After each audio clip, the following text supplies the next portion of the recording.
Hello, Ariana here, Heart Chakra Tarot. So I'm doing a pick a pile reading today. So this is for pile number one, those who chose the Malachite. So the topic, the overall theme, or what it's going to be incorporating is what do you need to know and what do you need to heal, or what focus do you need when it comes to shadow work? I don't know if you noticed, but I was going to start shuffling the piles. Just did it automatically. So let's see what we have here. Okay, so for pile number one, I feel like you have been cycling through these low vibrational, these negative patterns, and you're currently at a place where you have these emotions inside of you, you have this sadness inside of you, and you're trying to figure out, what is it that is still in me that needs to come out, that needs to come up to the surface in order for it to be liberated. So take a look at your patterns, your approach. How do you get when you're in conflict? How do you get when you're stressed? Like how do you respond? Are you more reactive to where the ego kind of takes over on your reactions? Or do you try to focus and come at a situation, from the heart?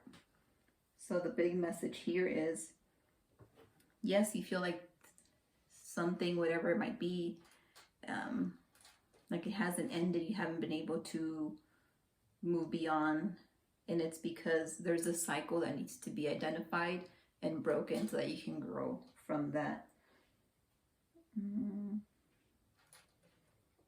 And I think part of that is also allowing you to feel your emotions. I don't know if you just tend to pocket them, but you ultimately want peace. But when you have so many buried emotions that you haven't dealt with, as well as the cycles, it's hard to find peace if you don't break through to that. Now, I also see here this desire for you to have a loving relationship. If you're single, you're looking for that loving relationship, and you're probably thinking like, I have no luck when it comes to love. Like I keep getting the same type of person. And that is also linked to that cycle. Like what are you putting out there? What energy are you attracting that's keeping you repeating the same cycle in a partner as well? Those of you who are in a relationship, you might be thinking like, I can't move beyond whatever it might be, right? I can't move beyond this situation. Like it keeps reoccurring. The theme here is reoccurrence. Reoccurrence and identifying patterns and emotions that need to be set free and patterns that need to be broken. So yes, embrace your emotions. Don't try to dull them out, but be reflective. Like, why am I reacting this way? What is this linked to? Can I remember the last time I felt this way? What made me feel this way?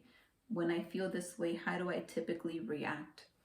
And am I proud of how I typically react, or am I looking to change my reaction? Is there a solution that I would have, or that I would tell myself when I'm reacting that way? If so, write it down. That way, when you find yourself in that circumstance again, your brain has something to identify, like, hey, I remember thinking about this and thinking how I would want to react this way instead. So because it's already been preconceived, you're able to go to that place, right? To go to that thought. And I think it'll help you in breaking that cycle, breaking those thoughts. So again, you ultimately want peace. You want peace in your relationship. You have so many dreams that you want to come true. But again, it's difficult for you to move up, upgrade, advance when you're still holding on to these cycles that are keeping you where you're at, that are keeping you repeating them, because they're going to keep happening until they're broken. So for pile number one, it's like, identify what these life lessons are. Make sure you're not pocketing your emotions. And, above everything else, just know that life happens for you. So make sure you find, and I know it's hard to do, but make sure you find like gratitude. Like what am I grateful for? Okay, these circumstances. What can I find that I'm grateful for? because that really does shift your energy and allows you to see things from a different perspective. Because sometimes when we're stuck in the situation, I like to say, you know, our perspective is very muddied, our lens is muddied, right? And sometimes very narrowly focused. So that's the message for pile number 1, is in terms of this shadow work, it has to do with, you know, feeling your emotions and identifying and reflecting on patterns. That's the shadow work that you're being called to do. Okay, now I'm moving on to pile number 2, which I use carnelian stone to identify. I'm not going to shuffle the cards. Silly me. Okay. I'm seeing a lot of like crown activation here. All right, pile number 2.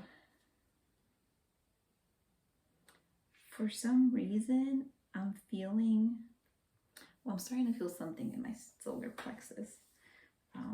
And I'll see how that ties in. But I feel that pile, for those of you who chose pile number 2, I don't know how open you are, how authentic you are. I feel like a lot of times you get caught up in your emotions and you worry too much about what people might think of you. But I kind of sense like these two extremes where you tend to act in a way because you worry about what would people say, what would the outcome be. So on the one hand, you mold your behavior because you worry how it's going to be taken. On the other hand, on the other side of that spectrum, I feel like you can be very prideful too. So I guess it depends on the situation.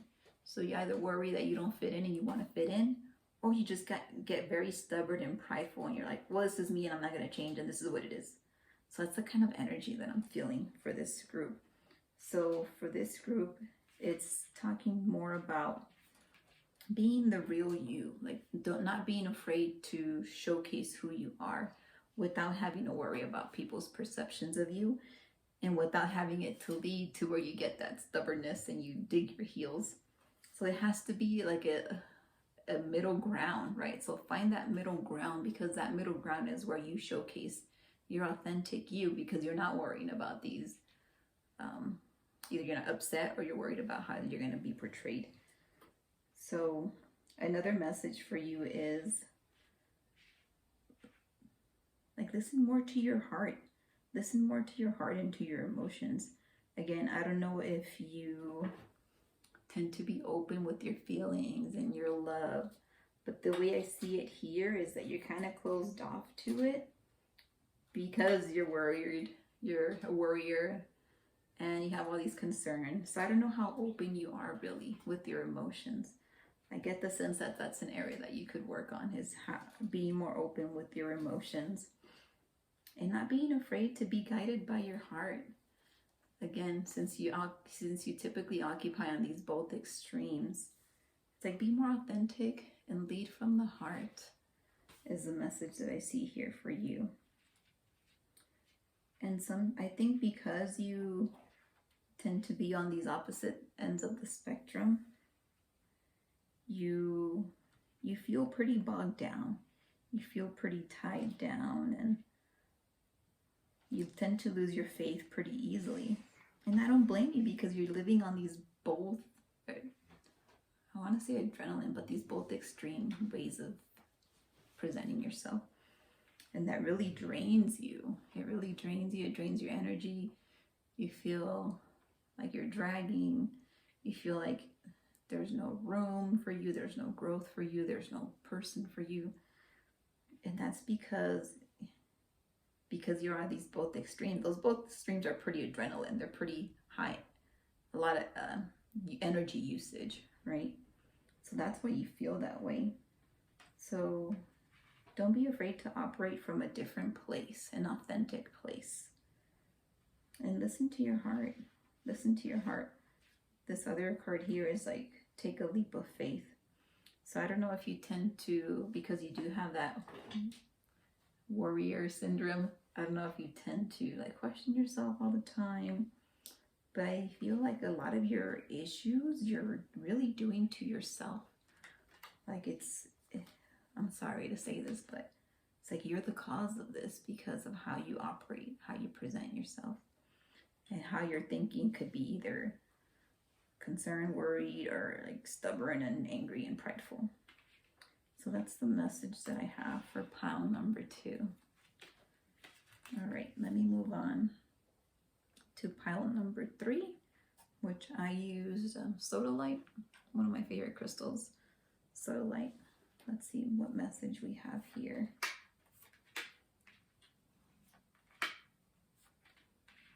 It's funny because the sodalite crystal card came out, and with the sodalite crystal that I used to represent pile number 3. Alrighty, what do I see here?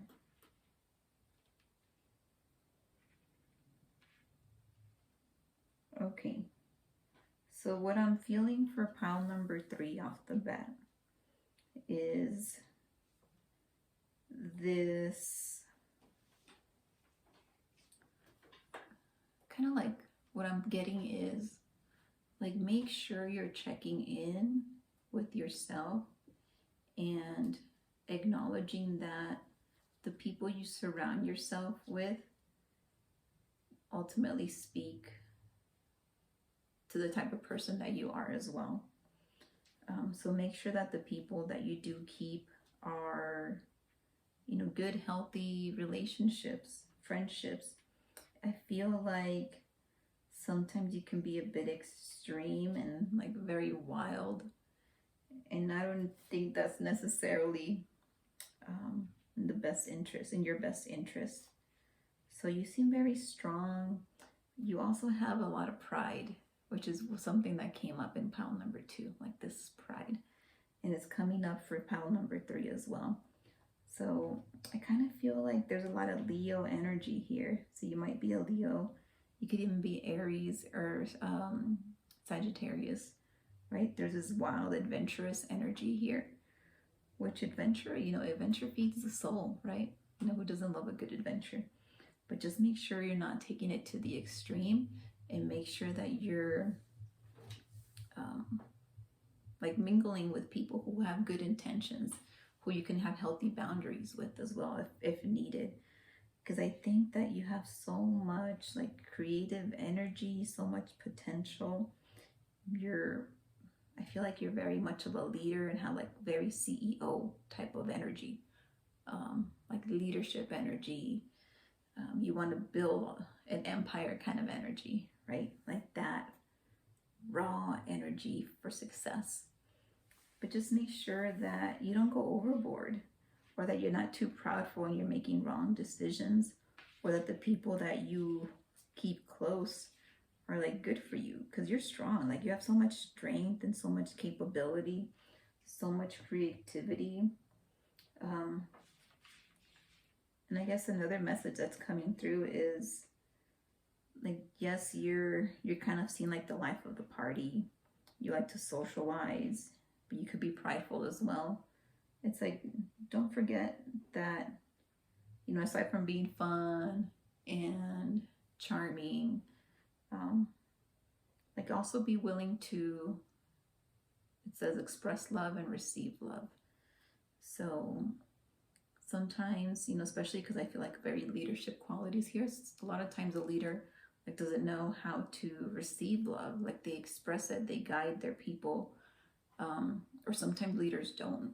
But this is the remembrance to make sure you're also like open to receiving love, and make sure as a leader, as a, you know, figurehead, that you're also showcasing love is another message here. But when it comes to like what shadow work are you being called to do, is you have a very wild spirit, and we're not trying to tame your wild spirit necessarily. We're just wanting to make sure that you are not getting yourself into trouble, or low vibrational type of activities or people. because you're so charming, you're so free and adventurous. Like that's an area for you to focus in on is, am I, maintaining healthy connections and friendships? Or is my personality opening me up to danger? Because it's fun to be wild with healthy boundaries, but it could also be very dangerous. So that's where you're being asked is like, are you too much on the wild side where it's causing danger to your health, to your life, and possibly to those around you? So that's where you need to check yourself. So that's the reading for pile number 3. And I hope this resonated with all of you. And thank you so much for watching.